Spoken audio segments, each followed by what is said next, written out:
Hi అండి, అందరికీ good morning.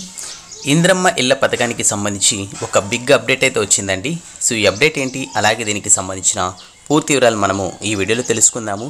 అలాగే ఎవరైతే ఇంద్రమ్మ ఇళ్ల కోసం వెయిట్ చేస్తున్నారో జస్ట్ లైక్ చేసి, అలాగే మీరు ఏ ప్రాంతానికి చెందినవారో జస్ట్ కామెంట్ అయితే చేయండి.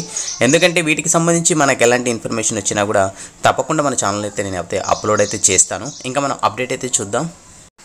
అప్డేట్లో చూసుకున్నట్టయితే ఎమ్మెల్సీ ఎన్నికల కోడ్ లేని జిల్లాల్లో ఇంద్రమ్మ ఇల్లు నిర్మాణం చేపట్టాలని చెప్పేసి మన డిప్యూటీ సీఎం బట్టి విక్రమార్క గారు అధికారులను ఆదేశించారు.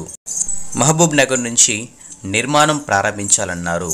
అంతేకాకుండా ప్రభుత్వ పథకాలను ప్రతి ఒక్కరికి అందాలని చెప్పేసి ఆదేశించారు. అలాగే మనకు ఇళ్లకు సంబంధించి ఏదైతే స్థలం ఉండి ఇల్లు కట్టుకోలేని ఎవరైతే వారు ఉంటారో వాళ్ళందరిగా అర్హులుగా పరిగణిస్తారండి. అలాగే వాళ్ళ కోసము ఇంటి నిర్మాణం కూడా కొనసాగిస్తారు.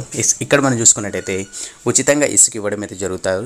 అలాగే సిమెంటు, అలాగే దీనికి సంబంధించిన ఐరన్ కూడా మంచి క్వాలిటీకి సంబంధించి తక్కువ డబ్బుతో అందించాలని చెప్పేసి కూడా ఆదేశించడం అయితే జరిగిందండి. సో ఇదండి మనకు వచ్చిన లేటెస్ట్ అప్డేట్. అలాగే ఈ అప్డేట్ నచ్చినట్టయితే లైక్ చేసి ఇలాంటి అప్డేట్స్ కోసం మన ఛానల్ని తప్పకుండా సబ్స్క్రైబ్ చేసుకోండి. మనకు ఇంద్రమ్మ ఇల్లు కానీ అలాగే డబుల్ బెడ్రూమ్కి సంబంధించి ఎలాంటి ఇన్ఫర్మేషన్ వచ్చినా కూడా తప్పకుండా మీ అందరికీ తెలియజేస్తాను. అలాగే వీడియో లైక్ చేసి మన ఛానల్ని సపోర్ట్ చేయండి. నెక్స్ట్ వీడియోలో మళ్ళీ కలుద్దాం. అంతవరకు కీప్ స్మైలింగ్. శుభదినం.